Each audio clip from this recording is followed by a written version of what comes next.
Muy buenas tardes, queridos amigos de Conferencia Fusenda de los sábados. Gracias a Dios estamos un año más y quisimos empezar este año con un invitado especial y con una conferencia especial. Álvaro Vélez Pareja nos va a abrir este año de conferencias los sábados con una conferencia muy importante y muy de moda en Colombia, que es la visión espírita de la eutanasia, ya que han habido ya 2 casos legalmente aprobados de eutanasia. Y pues hoy en día nos estamos preguntando mucho sobre este tema, ¿cierto?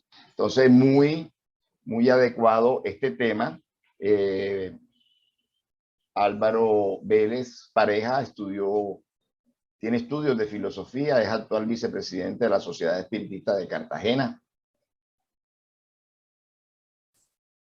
en Colombia, conferencista en eventos espíritas nacionales e internacionales, divulgador de la doctrina espírita en redes sociales, estudioso y divulgador de la transcomunicación instrumental.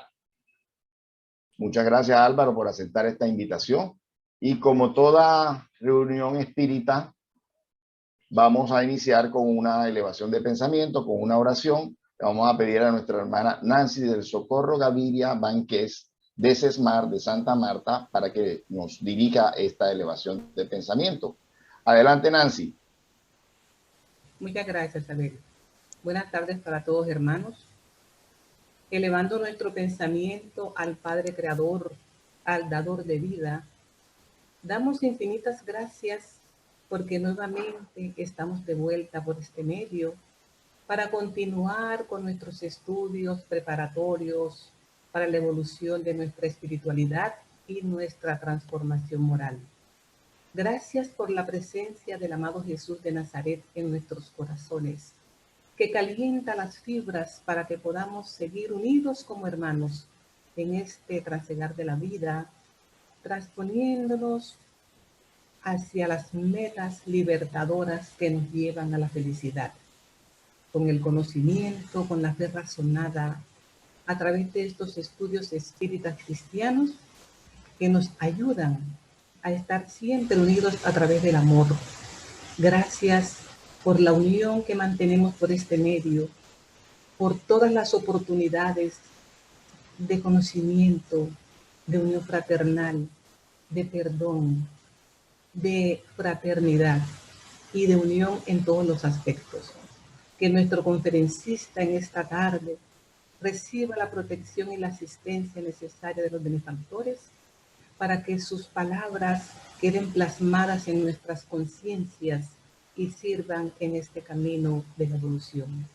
Gracias, Señor, que en nuestros hogares reine tu paz, reine tu amor y reine por siempre tu presencia, Señor, para que continuemos con entusiasmo, con alegría y con toda la voluntad en este camino libertador. Que tu paz y que tu amor se queden siempre con nosotros, Señor.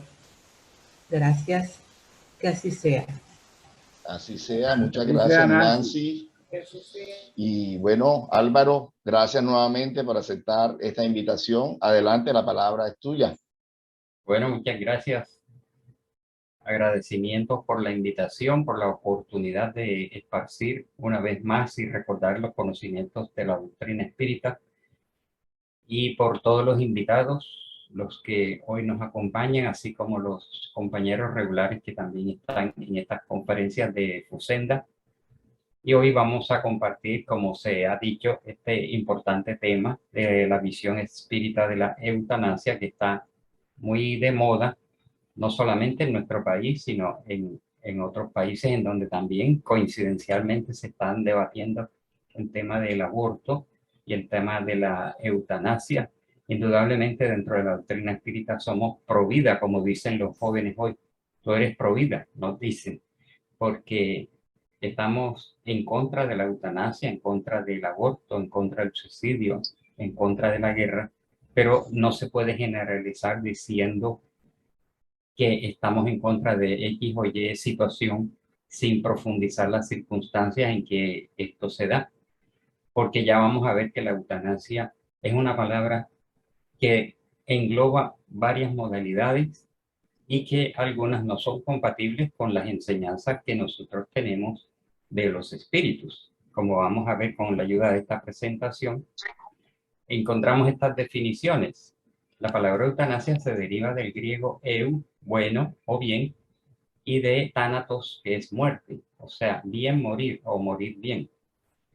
Eutanasia, según indica el Diccionario Real de la Academia Española, es la acción u omisión que, para evitar sufrimientos a los pacientes desahuciados, acelera su muerte con su consentimiento o sin él. Ya vamos a ir viendo dos variantes. Puede haber por eutanasia por acción o puede haber eutanasia por omisión. Puede haber consentimiento del paciente o puede no haber consentimiento de parte de él porque no está en condiciones. Ya lo vamos a ver. Es la muerte sin sufrimiento físico. Y Juana de Ángelis, la mentora espiritual que todos conocemos, dice en su libro Después de la Tempestad: sistema que procura dar muerte sin sufrimiento a un doliente incurable. Y normalmente se habla de esto como un homicidio ejercido por compasión y se practicaba en los pueblos de la remota antigüedad. En la antigua Grecia, veamos, la concepción de la vida era diferente.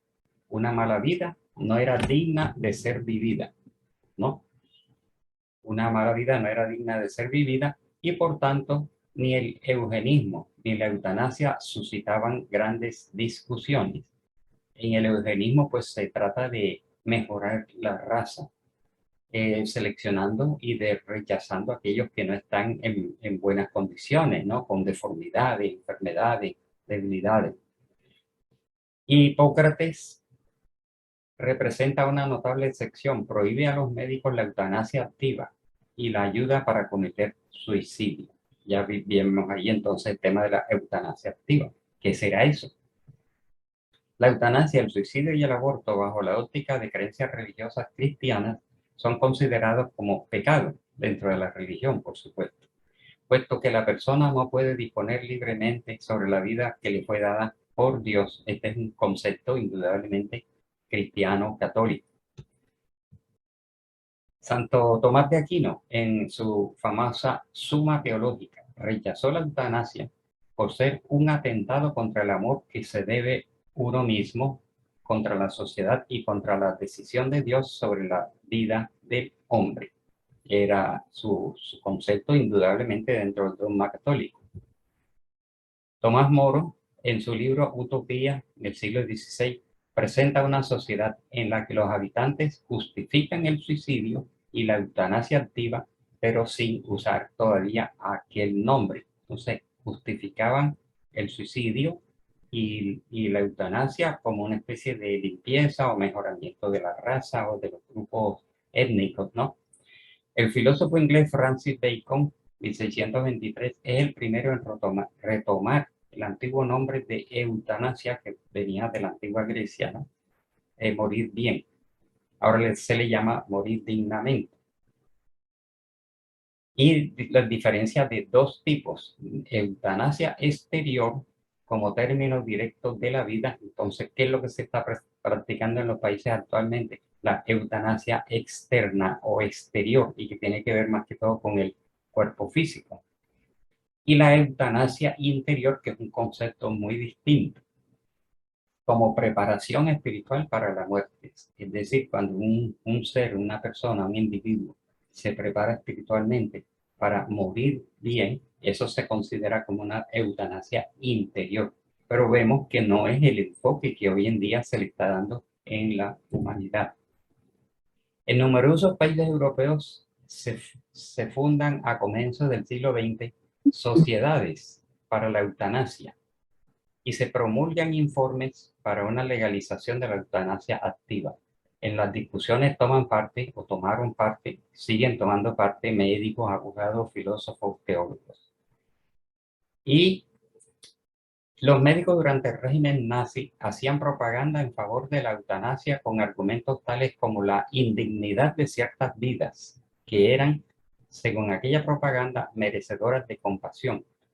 para conseguir así una opinión pública favorable a la eliminación que se estaba haciendo de enfermos, considerados minusválidos, débiles según criterios médicos. Es decir, que usaron este concepto como una fachada porque habían vidas que eran indignas de ser vividas porque eran minusválidos, eran enfermos, débiles, y que entonces se le hacía el favor por compasión de ejecutarlos. Entonces, ¿qué es entonces la eutanasia? Porque se hace por compasión, es un pecado, es un crimen, es un derecho, hay ignorancia. ¿Cuál es la motivación que lleva a las distintas formas de eutanasia? Por amor, por piedad, egoísmo, orgullo, dinero, economía. Ya vamos a ver. Eutanasia en Colombia. El 15 de mayo de 1997, la Corte Constitucional colombiana despenalizó el homicidio por piedad. Entonces vemos cómo se va jugando con los distintos nombres y los distintos conceptos. Homicidio por compasión, homicidio por piedad, que hasta entonces se sancionaba con prisión de 6 meses a 3 años, ¿no? Antes era sancionable, antes de 1997. Se considera que en el caso de los enfermos terminales que expresen su voluntad libre de poner fin a su vida, no puede derivarse responsabilidad para el médico, pues la conducta estaría o está, dice allí, justificada. Entonces, allí intentan liberar al médico que la practica porque el paciente lo solicitó, así como lo siguen solicitando hoy en día.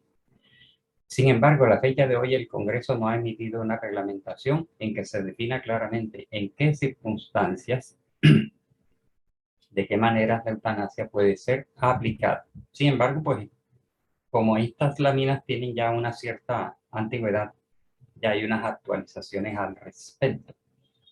La Corte Constitucional de Colombia, mediante texto cuya redacción final no se conocía, determinó que la vida era un bien disponible. Entonces vemos cómo 9 personas, 9 magistrados, dicen que la vida es un bien del cual se puede disponer libremente. Esto significa que se le abre la puerta a la legalización del suicidio asistido, porque realmente lo que está sucediendo en el mundo, ha estado sucediendo, es un suicidio con asistencia profesional. Y más tarde, a todas las formas de eutanasia y al aborto. 6 de los 9 magistrados cuya orientación agnóstica o atea no admite dudas al estudiar la constitucionalidad de un artículo del Código Penal. Acogieron la tesis del magistrado Carlos Gaviria Díaz, que lo práctico significa: primero, no será punible la conducta del médico que por piedad colabore con el enfermo terminal para que ponga fin a su existencia. Segundo, se está planteando todo este asunto en el contexto del derecho a morir dignamente, ¿no? Ahí ya ya se está planteando una falsa premisa de que es un derecho, digamos, el suicidio asistido, aunque todos tenemos el derecho a morir dignamente, en buenas condiciones, pero a veces esto no se puede cumplir o no se cumple. Tenemos abierta la puerta para suicidios dignos, asesinatos dignos y más tarde también para abortos dignos. Tercero, la parte más grave es el principio que se establece: la vida no es sagrada, sino un bien del cual se puede disponer. Entonces, de un grupo de 9 magistrados en donde 6 son ateos, vimos los resultados de estas determinaciones. Definiciones y conceptos. Veamos. La eutanasia consiste en provocar la muerte de otro por su bien, dentro de un contexto médico asistencial que da sentido a una actuación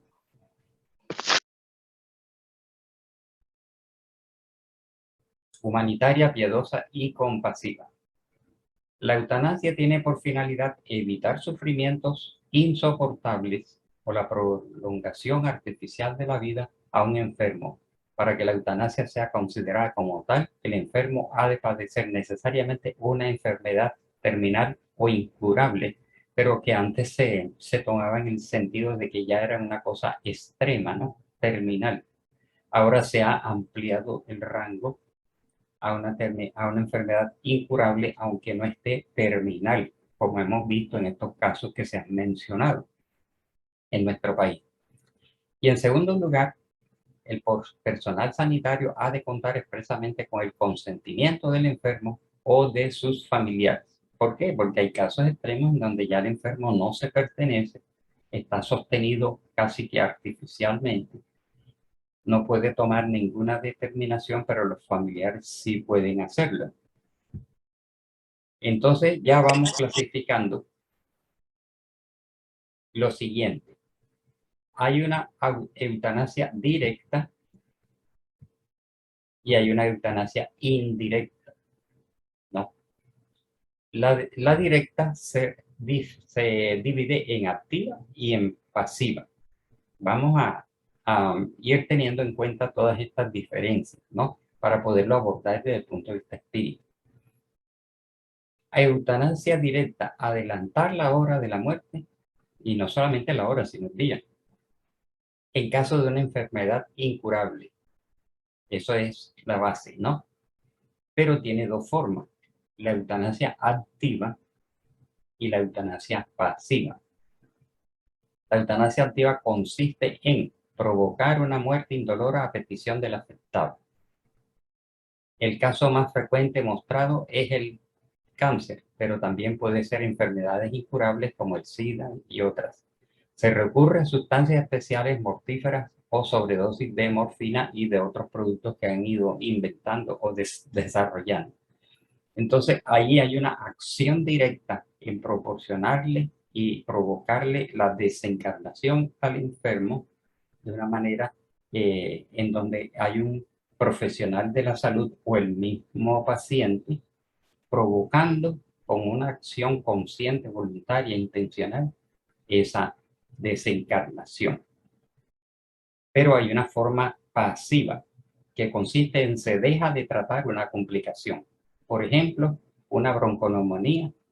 Por ejemplo, si el paciente tiene bronconeumonía y ya se aprobó que él quiere la eutanasia, entonces no le aplican antibióticos, no le ponen oxígeno, no le hacen terapia respiratoria, o se deja de alimentar por vía parenteral u otra al enfermo. Entonces prácticamente lo dejan morir de hambre, ¿ya? No es tan directa como la anterior porque no le están inyectando nada, pero lo están dejando ahogar o morir de hambre o que lo tome la infección, ¿no? Con lo cual se precipita el término de la vida. Es una muerte por omisión, ¿no? Aquella es por acción, esta es por omisión, no lo ayudan. Lo dejan allí que se vaya deteriorando y eso es bastante cruel. La eutanasia pasiva puede revestir dos formas, o sea, la pasiva a su vez tiene dos formas, que es la abstención terapéutica y la suspensión terapéutica. Abstención terapéutica, no se le aplica la terapia que necesita. Y suspensión es que se le estaba aplicando un tratamiento, se decidió la eutanasia y ya se le suspende la terapia o la terapéutica.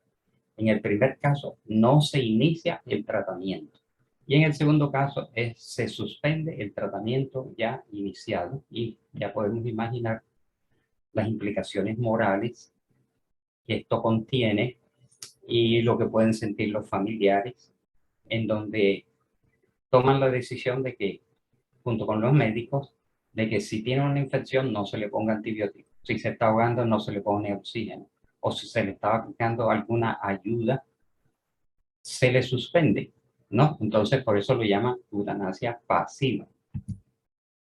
Entonces, retomando el concepto de la activa, es provocar una muerte indolora a petición del afectado o a petición de los familiares.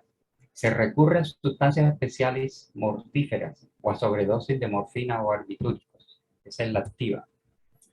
¿Qué métodos se están usando? De pronto esto ya está más actualizado. Ante todo, inyecciones letales, cloruro de potasio o barbitúricos. También por inhalación de gas anestesiante o gas tóxico, monóxido de carbono o cianógeno. Entonces vemos aquí cómo hay como ya una especie de crueldad y vemos en donde se inyectan estas sustancias letales por vía intravenosa. Se le pone un gas que es prácticamente como ahogarlo, así como hacían los nazis, pero eso lo llaman eutanasia, ¿no? Un gas anestesiante y un gas tóxico, primero para que se duerma y después para que se intoxique.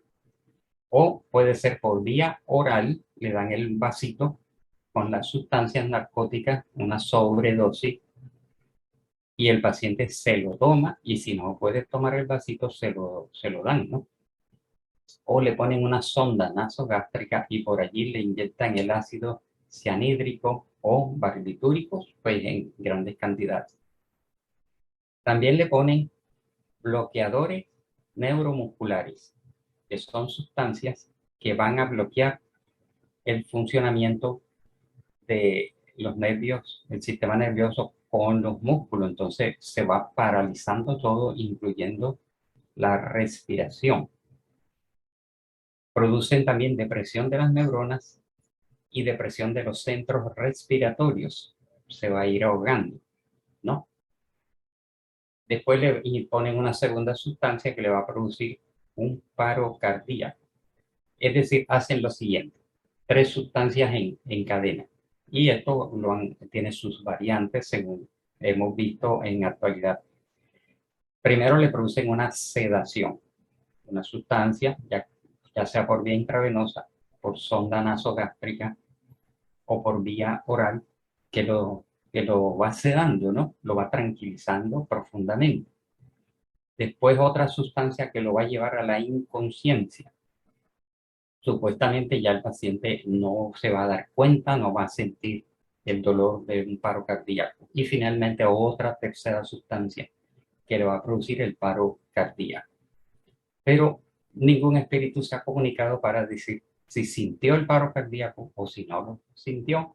Y hay un caso contado por André Luis de un espíritu que los familiares le provocaron este sistema y llegó paralizado al mundo espiritual. Aquí me estoy adelantando a decir que el individuo llega al mundo espiritual, claro, salió de su cuerpo, pero permaneció sufriendo porque se paralizó. Eso produjo un efecto de parálisis a nivel del periespíritu.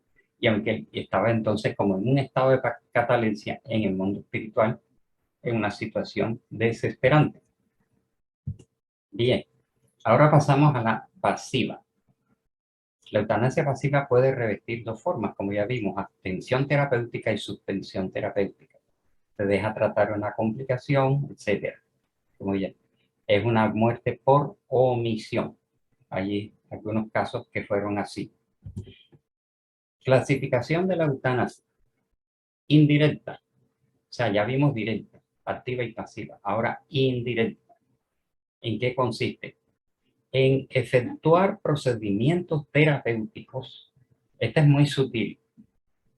Eutanasia indirecta consiste en efectuar procedimientos terapéuticos que, evitando sufrimientos insoportables al paciente, tienen como efecto secundario la muerte. Entonces, en el fondo es un engaño, porque saben que al aplicarle ciertos procedimientos terapéuticos para evitarle sufrimientos insoportables, lo cual pues en libertad y voluntad de las familias y del paciente, en el fondo saben que le va a tener unas consecuencias, unas secuelas que lo van a inducir a la muerte. Por eso lo llaman indirecta, como entre comillas. Por ejemplo, la sobredosis de analgésicos, como es el caso de la morfina para calmar los dolores, cuyo efecto agregado, como se sabe, es la disminución de la conciencia y casi siempre una abreviación de la vida. Aquí la intención, sin duda, no es cortar la vida, sino aliviar el sufrimiento.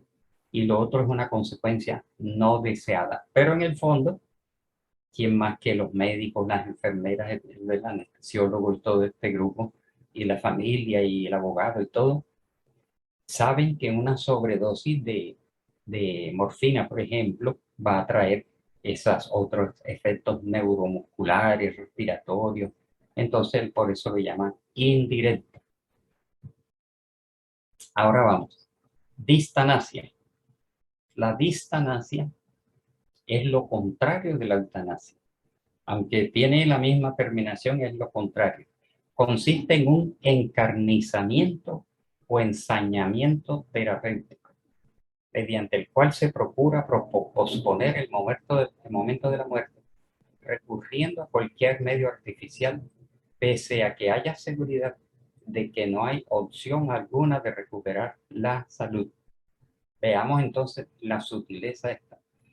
Es decir, con el fin de prolongar la vida del enfermo a toda costa. Es decir, en este caso es lo contrario. La familia no quiere que le desconecten los aparatos, el respirador y todos los demás soportes al paciente.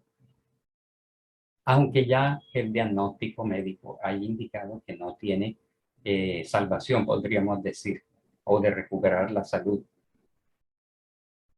Con el fin de prolongar la vida del enfermo a toda costa, llegando a la muerte en condiciones inhumanas. Normalmente se hace según los deseos de otros, por ejemplo, los familiares, los médicos, y porque el paciente está en condiciones tan deplorables que no puede ya tomar decisiones y está en un estado vegetativo, como se dice, muerte cerebral, etc. Y no según el verdadero bien e interés del paciente. Entonces aquí hay un interés, un apego, un sentimiento por parte de la familia que pueden sostener la vida del paciente durante años, como se vio en el siglo pasado, el siglo XX, en donde muchos de estos casos fueron mantenidos durante muchos años con el respirador artificial, la alimentación intravenosa, la sonda nasogástrica y todos los demás soportes, pero era una exageración que podía durar muchos años, por eso lo llaman encarnizamiento o ensañamiento terapéutico, es decir, distanasia, o sea, distraer y evadir la desencarnación. Se dieron casos famosos, algunos que decidieron desconectarles los aparatos y desencarnaron, y otros que le desconectaron los aparatos y no desencarnaron, incluso hasta se recuperaron, y algunos sorpresivamente después de varios años recuperaron la conciencia. Es porque cada caso pues va a ser completamente diferente. Tenemos entonces el otro término, ortotanasia, que se dice que fue aplicado al Papa Juan Pablo II, si mal no estoy, no me corrigen al final, le aplicaron la ortotanasia, que orto viene de alrededor, ¿no? Consiste en dejar morir a tiempo, sin emplear medios desproporcionados ni extraordinarios.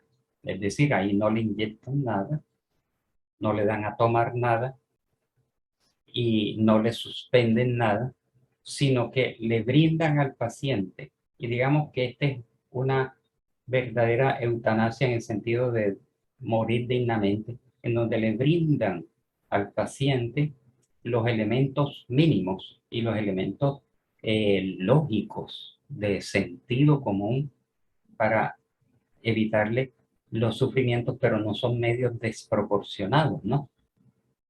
Y viene siendo lo contrario de la distanasia. La distanasia es evitar que desencarne a toda costa. En la ortotanasia hay ya un cariño, hay un afecto, hay un cuidado. Se ha sustituido en la terminología práctica por muerte digna para centrar el concepto de la condición de dignidad del enfermo terminal y no en la voluntad de morir. Allí no hay una voluntad de morir ni de matarlo, sino de brindarle todos los recursos normales sin medios desproporcionados, dejar morir a tiempo, casi esperando que sea la naturaleza la que vaya a conducir esta situación, ¿no? Se puede decir que es de entre las formas de eutanasia como la más caritativa, ¿no? Bien, entonces vamos a ir comparando. Está el suicidio asistido. Esto es lo que está sucediendo normalmente en los países. Es un suicidio asistido, como los casos, porque la persona quiere morirse, tiene la intención de suicidarse, pero no tiene el valor de cortar la vida violentamente, de arrojarse de un precipicio, ahorcarse, tomarse un veneno, o hacerse un disparo, porque el paciente en este caso sabe que tiene una enfermedad crónica, terminal, que no tiene curación y que va a durar muchos años y se va a ir agravando. Y entonces solicita, sin estar en una situación extrema, como los casos que vimos en nuestro país, la muerte, ¿no? Solicita esta eutanasia y hasta meten las demandas y se considera, este es lo que la gente normalmente llama eutanasia y no es sino un suicidio con asistencia profesional. Significa proporcionar en forma intencional y con conocimiento a una persona los medios o procedimientos o ambos necesarios para suicidarse, incluido el asesoramiento sobre las dosis letales de medicamentos, la prescripción de dichos medicamentos letales o su suministro. Es decir, alguien lo asesora, alguien le informa, alguien prescribe la medicina y alguien se la suministra a pedido de él. Entonces, él quiere morirse, pero busca quien se lo haga. Se plantea como un deseo de la extinción de la muerte inminente, porque la vida ha perdido razón de ser o se ha hecho dolorosamente desesperada. En este caso es el paciente el que voluntaria y activamente termina con su vida, y de allí el concepto de suicidio. Entonces, esto es lo que en el fondo se ha convertido, la famosa eutanasia, en el suicidio asistido. Y devolvamos, entonces, no es distanasia, no es ortotanasia, sino es un suicidio asistido. Y esta cuarta forma, de pronto hay otra, es ya extrema, que es la cacotanasia, que se deriva de la palabra cacos, malo.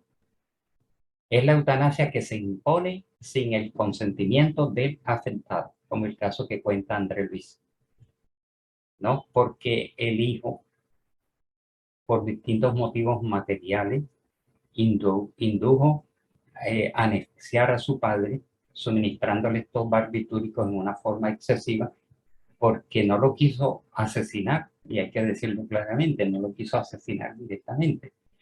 Entonces le produjo una cacotanasia, o sea, una muerte, una eutanasia con maldad, ¿no? Sin consentimiento del paciente.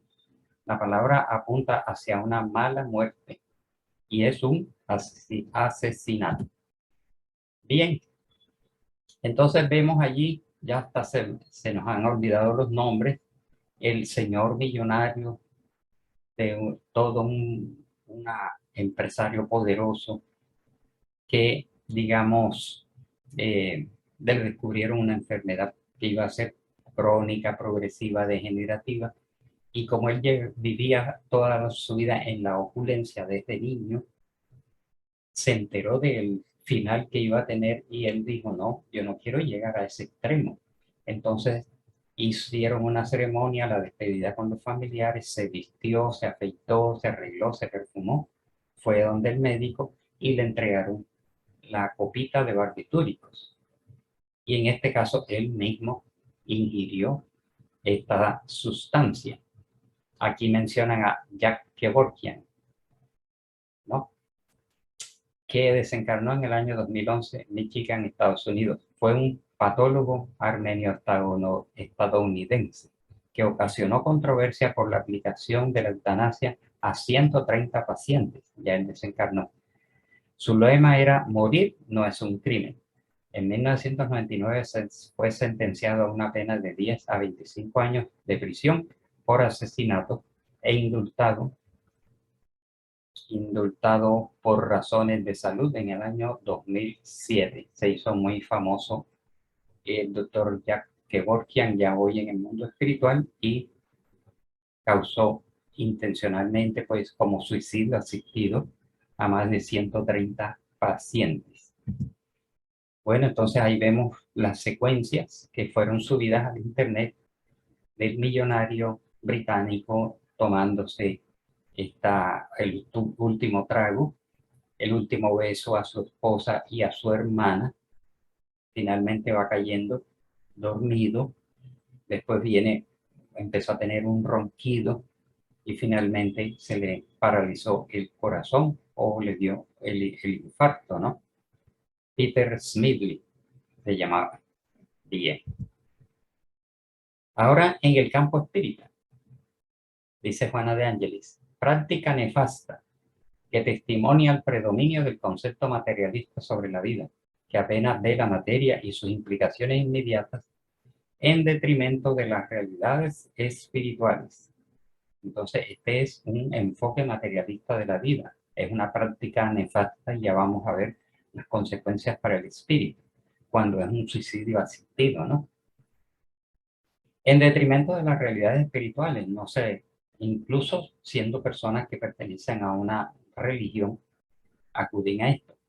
Refleja también la soberanía del primitivismo animal en la constitución emocional del hombre. Y por supuesto que todas estas frases siempre traen cuestionamientos de muchas personas que dicen, pero es que tú no has visto lo que yo viví con un familiar y todo esto. Bueno, pero ¿quiénes fueron en el pasado? Información espiritual. Fueron suicidas, fueron agresores, explotadores, amantes de la rapiña, de los abusos de cualquier naturaleza. Vuelven a los escenarios en que se empecinaron o corrompieron o se hicieron infelices, alcanzados por la impronta de las soberanas leyes del orden y del equilibrio, rehaciendo el camino antes recorrido criminalmente. Entonces, normalmente estos señores, estas hermanas que llegan a estas instancias de salud, en el pasado fueron agresores, explotadores, conquistadores, ¿no? Que se comprometieron severamente, no valorizando la vida, ni la vida de los demás, ni la vida propia. Y entonces es la conciencia de ellos mismos lo que los lleva a renacer en estas circunstancias que los ponen en esta expiación, ¿no? En un rescate. Y atesorando los sagrados valores de la paciencia, la comprensión, el respeto a sí mismo y al prójimo, la humildad, la resignación, armándose de bendiciones para futuros cometidos dichosos.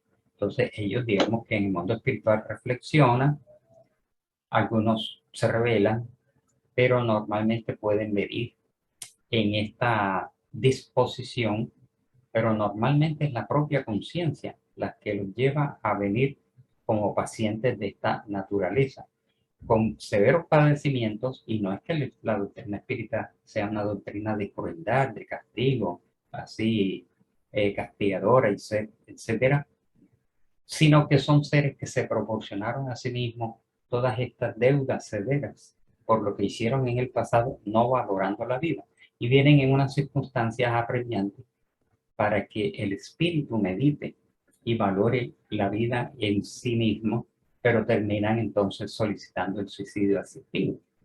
Tampoco es que la doctrina espírita diga, no, pero es que como tiene que pagar lo que hizo, que sufra todo el tiempo y que no se le aplique. No se dice eso, ningún espíritu lo ha dicho. Pero hay orientaciones de mentores espirituales como Juana de Ángelis. ¿Y quiénes fueron la familia y los amigos? Las personas que se les vinculan en la condición de padres, cónyuges, hermanos, amigos, también son partícipes de los dramas y tragedias del pasado, responsables directos o inconscientes, que ahora se rehabilitan debiendo extenderles las manos generosas, el auxilio fraterno, por lo menos migajas de amor. Es decir, que la persona que viene con semejante carga criminal del pasado no lo hicieron solos, tuvieron apoyos, ¿no? Como cómplices, ¿no? Entonces esas personas vienen comprometidas, pero en menor grado, entonces se constituyen en familia, en amigos, en seres que los van a ayudar en ese trance expiatorio. Pero también el Evangelio dice, quien se clava una espina, ¿acaso no tiene derecho a sacársela? No pensemos que vamos a recrudecer la herida para que sufra más y rescate pronto. El espírita no puede pensar de esa manera. Si alguien se clava una espina, tiene derecho a sacársela. Entonces hay muchos recursos terapéuticos y hay casos que realmente son incurables. La familia y los procesos redentores. Nadie se deberá permitir la interferencia destructiva o liberativa por medio de la eutanasia en tales procesos redentores, ¿no? Lenguaje de los espíritus. Son unos procesos para redimirse. Personas que se dicen penalizadas por los sufrimientos de familiares y que desean que les sean cesados, casi siempre actúan por egoísmo. Es decir, hay familiares que ya se cansan, se agotan. Los gastos hospitalarios son excesivos. El sufrimiento, los trasnochos, los desvelos. Hay agotamiento, hay un estrés extremo. Cada caso va a ser diferente. Y no logramos ponernos en el lugar de ellos, ¿no? Pero muchos dicen, bueno, entonces hagámosle la eutanasia, pero casi siempre actúan por egoísmo. Presurosos de liberarse del compromiso y de la responsabilidad de ayudarlos, sustentarlos y amarlos más.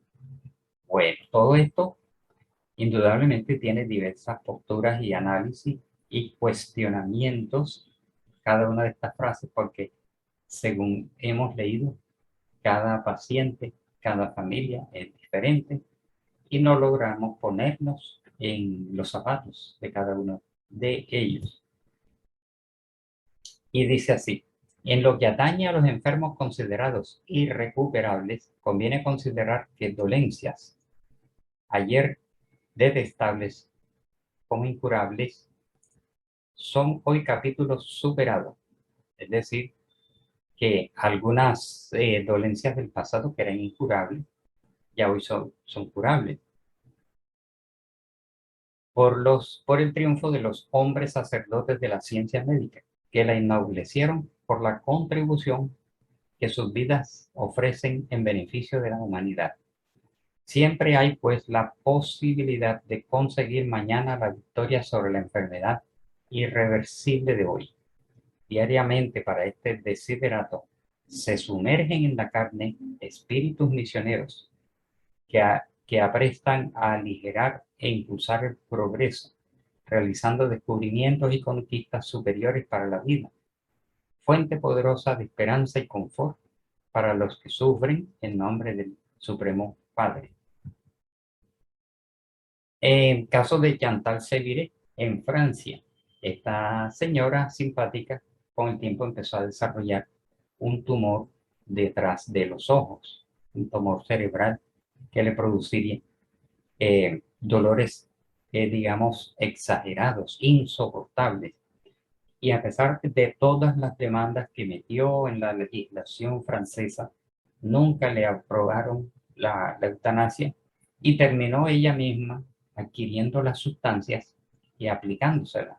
Entonces, ninguno de nosotros es capaz de ponerse en el lugar de esta señora que fue teniendo esta deformidad tan extrema en su rostro y los dolores insoportables que nada se los aliviaban. Debe ser una cuestión bastante exagerada, insoportable. Ante las expresiones teratológicas, al revés de la precipitación de la falsa piedad en aliviar los pacientes de sus sufrimientos, se ha de pensar en la terapéutica divina, que se sirve del presidio orgánico y de las jaulas mentales para justiciar a los infractores de variados matices que pasaron por la tierra impunes, inadvertidos, mas que no pudieron huir de las sanciones de la conciencia en falta ni de la legislación superior, a la cual rogaron la enseñanza del reconocimiento, del recomienzo, de la recuperación y de la sublimación, porque anhelaban la edificación de la paz íntima. Bueno, entonces Esos son los distintos casos que se han ido presentando y que no nos atrevemos a dar ningún veredicto porque no estamos en el lugar de ellos. Sin embargo, Juana de Ángel dice, cada minuto en cualquier vida es por tanto precioso para el espíritu en rescate bendito. Cuántas resoluciones nobles, decisiones felices o actitudes desdichadas ocurren en un relámpago imprevistamente.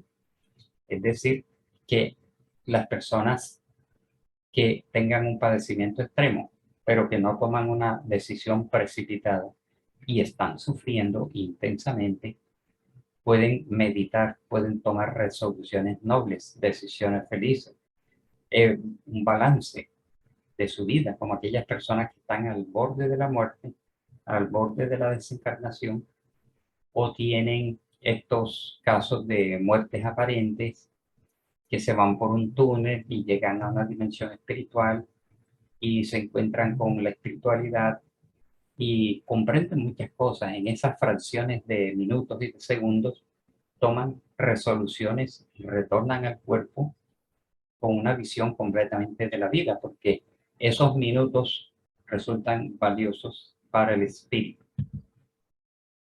Entonces, ¿qué nos suena un poco más caritativo? Podríamos decir compasivo, la llamada ortotanasia, que consiste en dejar morir a tiempo sin emplear medios desproporcionados y extraordinarios.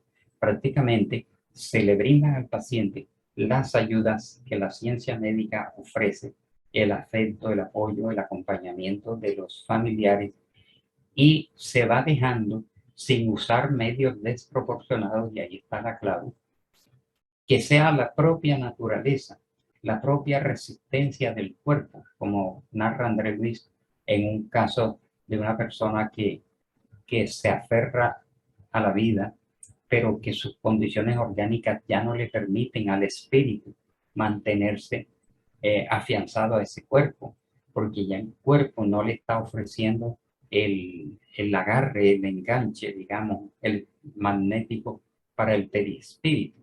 Y la persona desea a toda costa vivir, pero los espíritus ven que ya las células, los órganos están deteriorados y no responden a las intenciones fuertes de la mente y del afecto del propio espíritu desencarnante.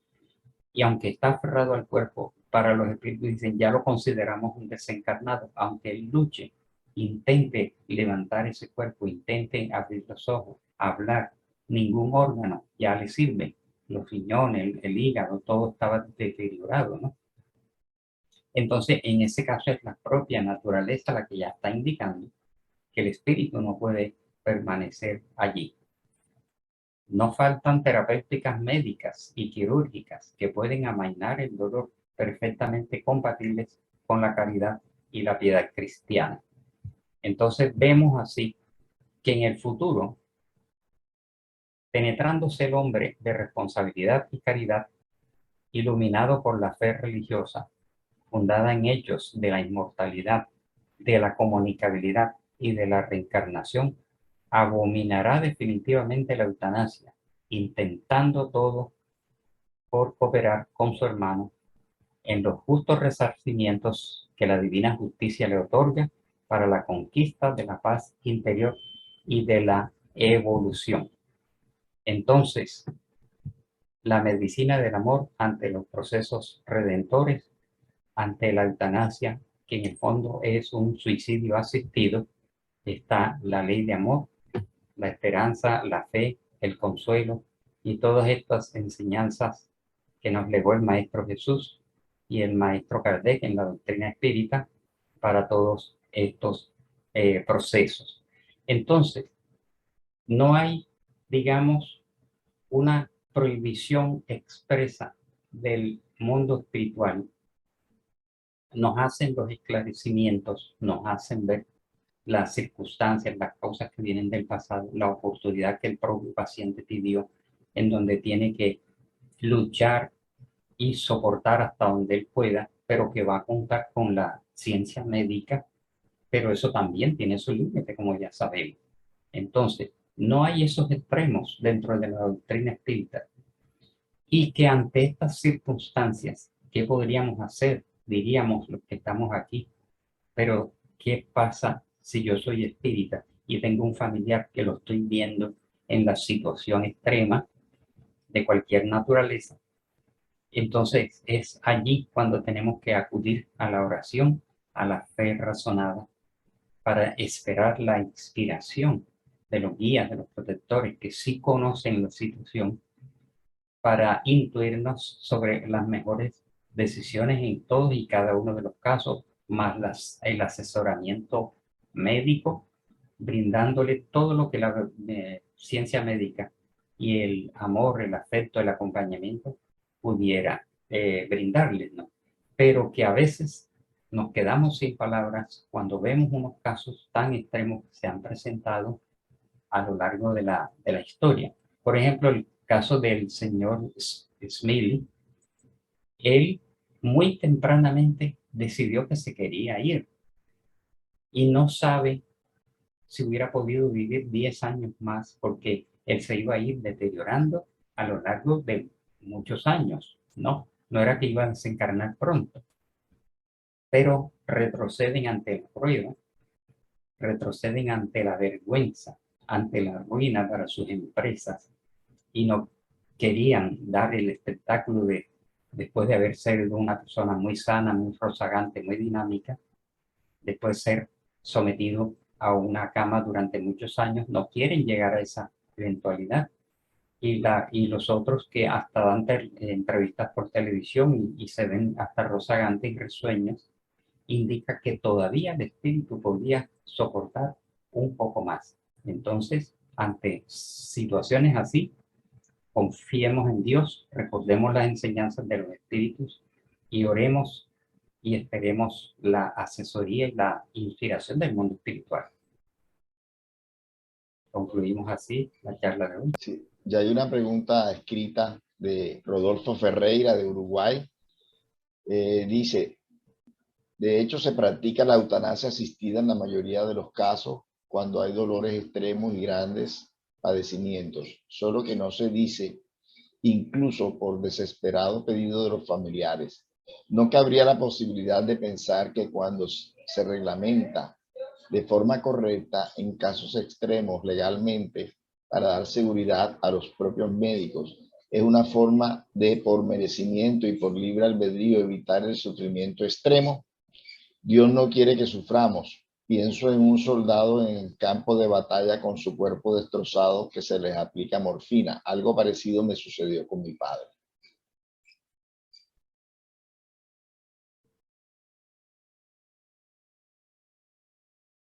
Exactamente, estamos viendo que cada caso va a ser diferente. No hay crueldad de Dios.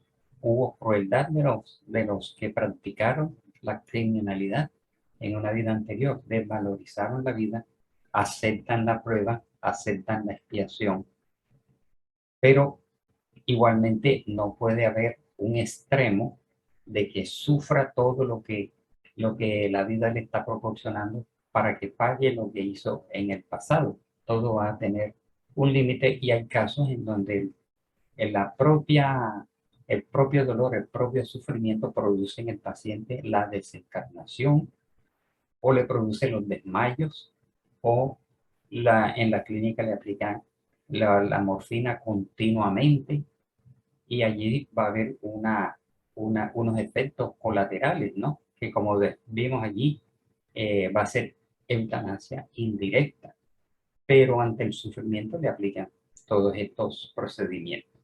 Entonces, esto genera muchas inquietudes, no está todo completamente esclarecido y yo insisto que cada caso va a ser diferente. Adelante, Nancy Aguilera, desde Bogotá, Sembradores del Camino. El micrófono. Ya. Me había cambiado la pantalla, pero bueno, muchas gracias, muy amables. Sí, pues la verdad es un tema muy álgido que no creo, no es difícil de tomar las decisiones. yo tal vez en alguna ocasión ya les compartí, yo tuve la oportunidad de estar en estado de coma profundo durante 28 años, 28 días, y la experiencia fue que yo observé todo, veía todo, escuchaba todo lo que pasó durante ese tiempo. Y varias veces el médico decía que no, se fue, se nos va, eso llamaban, mi familia pues estaba ahí presente, subía a todo el mundo, que no, se nos va, no, ella ya se está yendo, ella se nos va. Y entonces, y nada, no me iba, volvía. Pero yo escuché absolutamente todo. Entonces, a raíz de esa experiencia que yo tuve, siempre me he preguntado y me queda demasiada inquietud respecto a experiencias que pudieran estar, pasar igual, vivenciar otras personas en estados semejantes, en los que la familia en un momento dado toma la decisión que no, eso ya ya no tiene remedio, pues vamos a aliviarle el dolor, la no sé qué, y le practicarle la eutanasia. Y si la persona está presente escuchando lo que está sucediendo, esa pregunta siempre me ha quedado a mí en el tintero, porque no sé cuántas personas más que están en estado de coma profundo, ya casi escuchan y están ahí cuidando, pues, prácticamente su espíritu, cuidando su materia. ¿Qué sucede en ese caso con esos espíritus? Por Dios, siempre me he preguntado. Y afortunadamente, como en el caso tuyo y de muchas personas por este estilo, no se les ocurrió aplicar la eutanasia porque vemos que estás aquí con nosotros y has tenido toda una vida, toda una trayectoria, una formación. Entonces, no era un caso extremo, pero cuando la familia toma esas decisiones, va a haber una serie de responsabilidades, ¿no? Ante el plano espiritual. Pero como Dios es justo, sabio y misericordioso, y los espíritus superiores también lo son, ellos van a medir el grado de conocimiento espiritual de los familiares. Porque si el familiar no tiene conocimiento de las realidades espíritas y espirituales que nosotros tienen, entonces va a haber una atenuación de su grado de responsabilidad. Más si tiene conocimiento y aún así toma la decisión, indudablemente su compromiso y su responsabilidad va a ser mayor. Pero normalmente la humanidad no tiene estas maravillas de conocimiento que la doctrina espírita nos ha traído y que Dios y el mundo espiritual superior miden sabia y justamente el grado de responsabilidad en estas decisiones. Está el caso de la objeción de conciencia de ciertos médicos que trabajando en una clínica en donde se practica una eutanasia, ellos se abstienen por objeción de conciencia, creo que se llama el término, pero la clínica está obligada a aplicarlo porque hubo una decisión jurídica, médica y todo eso, entonces buscan a otro y le dicen, bueno, no quieres aplicar el barbitúrico y el gas tóxico, no lo quieres porque tú eres religioso, eres católico, eres cristiano, eres espírita, le respetan su decisión personal, pero como institución sí lo tienen que hacer y buscan otro que lo reemplace y sí lo haga. Bien, Zenit Cabarcas tiene la mano alzada. Zenit es enfermera y maestra de enfermería. Adelante, Zenit. El micrófono. Sí. Bueno, realmente buenas noches para todos. Dios me los bendiga. Que la gracia divina esté sobre todos ustedes. Estos son temas bastante controversiales, sí, pero hay que entenderlo desde la doctrina espírita. Y yo le doy gracias a Dios por haber permitido que esa luz de ese Selemín se ilumine en la vida de cada uno de nosotros y pues, y lo digo particularmente desde el punto de vista de como mi persona, como enfermera, yo siempre me he preguntado que nosotros, por lo menos uno como enfermero, como personal del área de la salud, es importante reconocer todos estos conocimientos porque no somos nadie para quitar un suicidio. De hecho, desde el punto de vista de la academia, regularmente, pues yo, desde el poquito conocimiento que he venido adquiriendo a través de ustedes, siempre he venido tratando de dar esas pautas, de abrir debates en contra de la eutanasia, aunque ya en nuestro país está legalizada. Pero realmente esto nos compromete. O sea, si nosotros ayudamos o asistimos a alguien que ya está en esas últimas, yo pienso que deben existir otra serie de alternativas, como las vimos ayer, la clase de ayer, que a mí me pareció muy interesante, de los pases, de la oración, de la caridad moral, de esa caridad de pedir a Dios, porque yo pienso que Dios no es un Dios castigador, Dios es un Dios justo, y si de esa persona le toca pasar, le toca vivir esas vicisitudes de una enfermedad, de un proceso muy crítico, muy fuerte, hay es que ayudar desde el cuidado espiritual. Ya nosotros los enfermeros venimos hablando de cuidado espiritual, de la espiritualidad en el cuidado de enfermería. De hecho, yo vengo trabajando en mi línea de investigación sobre eso, o sea, sobre cómo nosotros los enfermeros, los médicos, podemos brindar, podemos asistir, ayudar, podemos dar esa consolación en esos momentos críticos, en esos momentos de duros, de pruebas finales que las personas pues tienen por un trance de una enfermedad.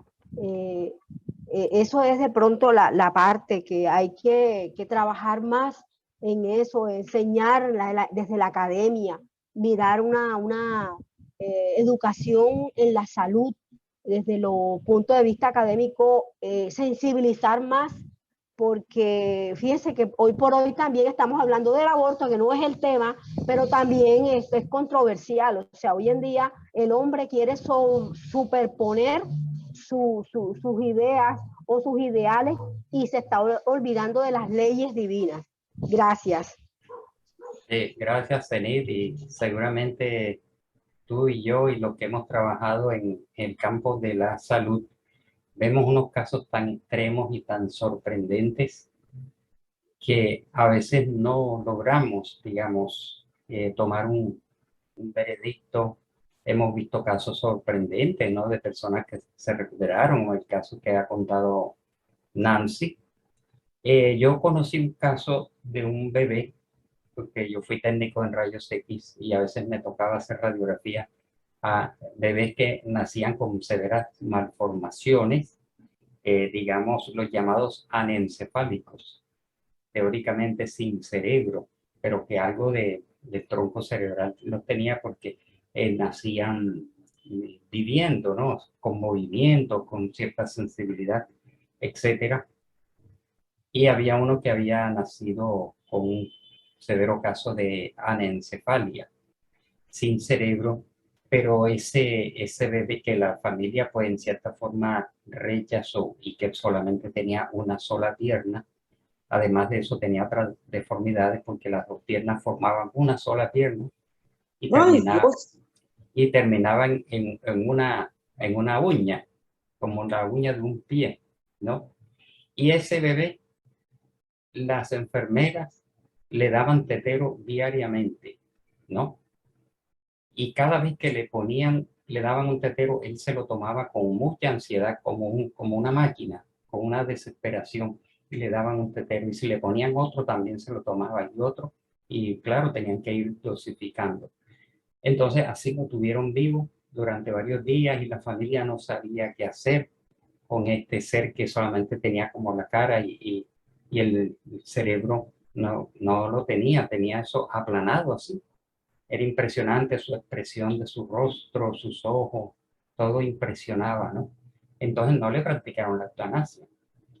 Le hicieron, digamos, la ortotanasia, o sea, dejar morir a tiempo. Entonces tenía hambre y le seguían dando tetero. Y llegó un día en que desencarnó por sus propios medios, no le provocaron nada. Entonces fue dejar morir a tiempo y la naturaleza termina digamos, señalando los términos. Bueno, Álvaro, tengo dos preguntas más. Sí, ok. Bueno, Yo entonces, quiero hacer una pregunta también. sí, Vera, tú ibas adelante, Vas tú y después Rodolfo Ferreira de Uruguay. Adelante, Vera. Sí, Álvaro, hay casos en que la persona está viva porque está conectada a unos aparatos y esa persona puede vivir muchos años. E inclusive si no está conectada a aparatos, también puede vivir muchos años en ese estado vegetativo. Entonces mi pregunta es, los familiares deben dejar que todo ese tiempo transcurra hasta que suceda su muerte natural. Debe ser así. Y también pues teniendo en cuenta las enseñanzas espíritas, de pronto nosotros como espíritas, Dios no lo quiera, se nos presenta un caso o en la familia se presenta un caso, ¿qué debemos hacer en esa situación? O sea, que no sea que, bueno, vamos a desconectar porque en realidad eso tiene unos costos, ya la persona, pues de ahí los médicos dicen, ya realmente no va a progresar de ahí. Entonces, ¿qué es lo que generalmente le dicen los médicos a los familiares, no? Entonces, según nuestra doctrina, hay que esperar que todo ese tiempo pase y que suceda la muerte natural. Bueno, en primer lugar hay que decir que los médicos no son infalibles y casos se han visto en donde los médicos pronostican que le queda un mes de vida, le quedan una semana de vida, le quedan 3 meses de vida y los desconectan y la persona sigue viviendo. Entonces, no hay una matemática exacta, no hay ningún médico que sea omnipresente y omnisciente, que tenga todo el poder y la sabiduría de decir, sino una aproximación, y vemos incluso diagnósticos equivocados, pronósticos equivocados, y la naturaleza termina sorprendiendo. Como espíritas, lo que tenemos que armarnos de valor y paciencia y no tomar decisiones precipitadas, sino tratar de encontrar un equilibrio, ¿no? Una moderación en ninguno de los dos extremos, en prolongar demasiado ni precipitarse tampoco, porque, repito, ¿cuántos no fueron desconectados porque ya no había solución y siguieron respirando y despertaron al poco tiempo? Muchos casos.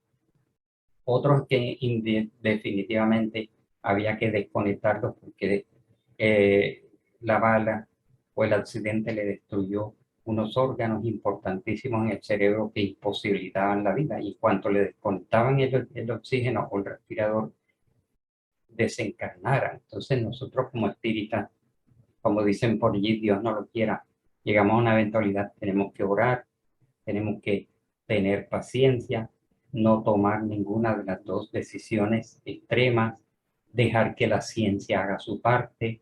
¿Cuántos casos no se han recuperado? Han surgido eventualidades, un nuevo medicamento, un nuevo tratamiento, otro médico que vino, etcétera, ¿no? Entonces, no puede haber una radicalización y orar, hacer un evangelio todos los días, orar, confiar en Dios, escuchar a la ciencia médica, escuchar los pareceres de la familia para llegar a tomar una de estas decisiones, ¿no?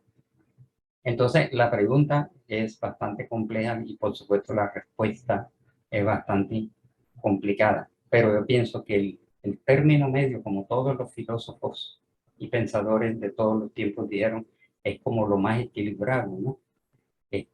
Orar, esperar inspiración, esperar información, no precipitarse para que poco a poco, y por supuesto que la naturaleza, el cuerpo físico también va a determinar, pero tampoco la distanasia, que es el encarnizamiento terapéutico, en donde se usan medios proporcionados, desproporcionados como se ha visto en la historia, ¿no?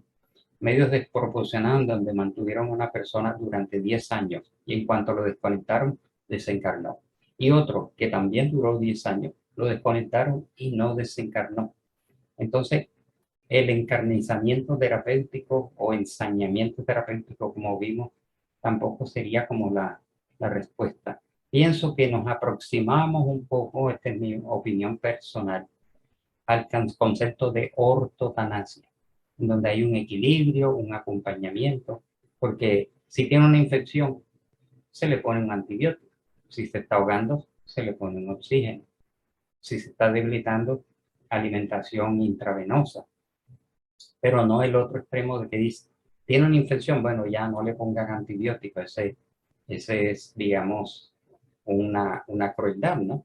Entonces, tenemos que orar, meditar, conversar, dejar pasar los días, ir evaluando las situaciones y poco a poco pienso que las inspiraciones van a ir llegando. Rodolfo Ferreira.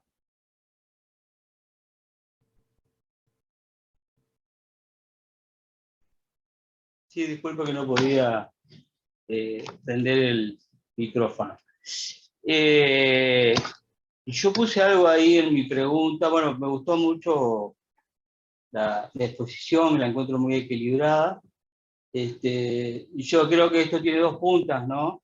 Cuando uno lo ve desde el lado espírita, que tiene fe y que se aferra a la oración y a la meditación, aunque en esos casos, cuando uno ve un ser querido sufriendo mucho, porque no me refiero a una muerte serena, ¿no? Como el caso de mi padre, que ya prácticamente no tenía pulmón, y bueno, fue desesperante, porque no había oxígeno que lo calmara. Él estaba muy sedado con morfina, ¿no? Su médico igual fue muy cauteloso porque lo dejó toda una noche, nunca me voy a olvidar esa noche. Yo todavía no era espírita, pero yo la verdad que estaba desesperado de ver a esa persona sufriendo. Y a lo último, yo mismo le pedí, por favor, que solucionara ese tema, ¿no? Y él lo vio a mi padre, me vio a mí, se le llenaron los ojos de lágrimas, fue a la enfermería y a los 5 minutos le administraron algo y él desencarnó. Ese fue para mí el momento más feliz de mi vida. Yo ahora soy espírita, pero no siento ningún tipo de culpa. Así es. Porque yo pienso que Dios no es malo, no nos castiga, que siempre va a poner en la balanza lo que es el ser humano, lo que fue en su vida, lo que intentó hacer, el bien que hizo. Y tal vez mi padre en particular descreía mucho de la religión, pero era un hombre bueno, un hombre trabajador, pero por diversas causas no llegó a la espiritualidad, ¿no?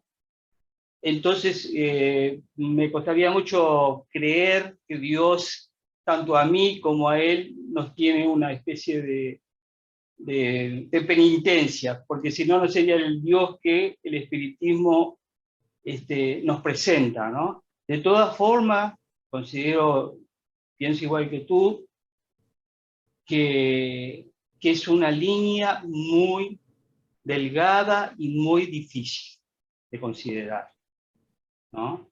Exacto. Pero estoy totalmente de acuerdo con lo que tú dijiste, ¿no? Así es.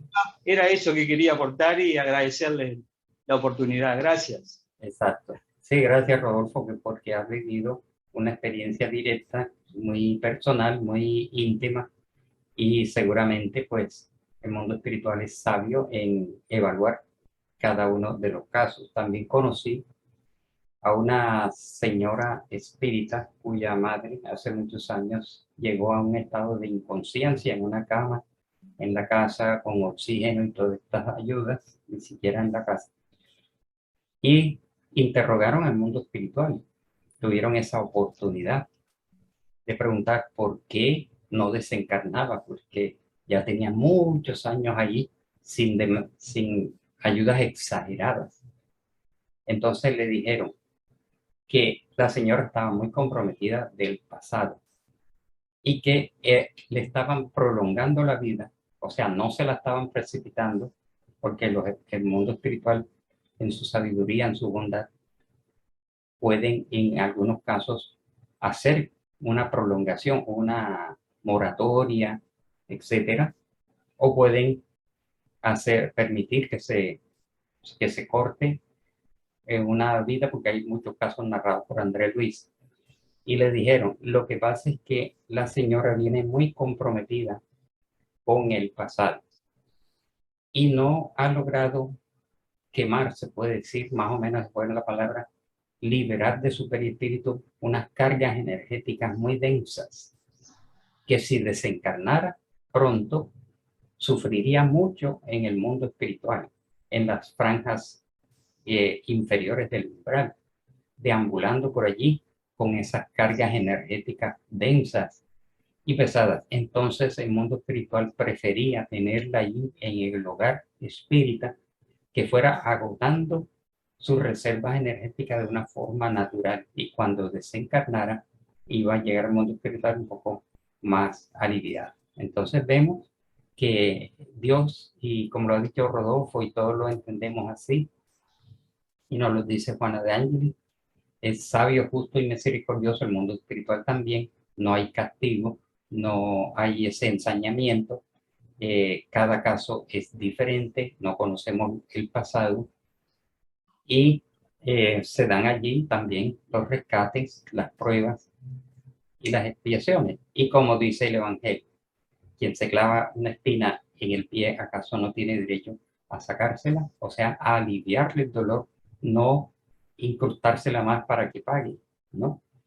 Porque no es eutanasia, es ayudar en la medida en que tengamos los recursos para hacerlo. Álvaro, ya una última definitiva. Sí. Es una pregunta que tú respondiste en el pasado curso, pero bueno, nuestra asistente seguramente no estuvo, Peggy Bell, que si la eutanasia a los animales también va en contra de las leyes divinas. Bueno, no es tan fácil. Bueno, sucede que como los animales tienen un alma en evolución, en un estado primitivo, primario, pero que ya en los animales hay un grado de inteligencia y hay un grado de sentimiento. Dicen los que han transmitido informaciones al respecto de que el dolor en el animal es un dolor evolución, no es un dolor expiación. No hay un sentido moral en ellos, no hay una expiación, no están rescatando nada, ¿no? Entonces, no hay inconveniente en aplicarles a ellos por compasión, en este caso sí, en una eutanasia, cuando ya el concepto del veterinario es definitivo y demuestra que ya no tiene ninguna solución, pues allí no se está, digamos, tratando como un caso como si fuera un espíritu que viene con una expiación porque hizo o no hizo algo en el pasado. Entonces, en este caso, pues no se justifica hacer que una mascota sufra, digamos, prolongada e innecesariamente, porque eso no va a redundar, digamos, en que él esté rescatando un pasado en donde hizo algo, ¿no? Entonces es diferente. Entonces en ellos el dolor produce una evolución, pero no esto los impulsa a desarrollo de sus capacidades espirituales, pero eso no quiere decir que tengamos que hacerlo a propósito para que evolucione más rápido, ¿no? Entonces también está esa sutileza, pero no hay ese compromiso. Pero si el animal tiene expectativas de vida e intencionalmente queremos deshacernos de él porque ya molesta, cuesta mucho, entonces ya ahí sí hay una mala intención, ¿no? Entonces esa es la sutileza en el caso de las mascotas. Bueno, Álvaro, muchas Bueno. gracias, y como siempre te pedimos que cierren nuestra reunión con una oración, la elevación de pensamiento. Bueno, entonces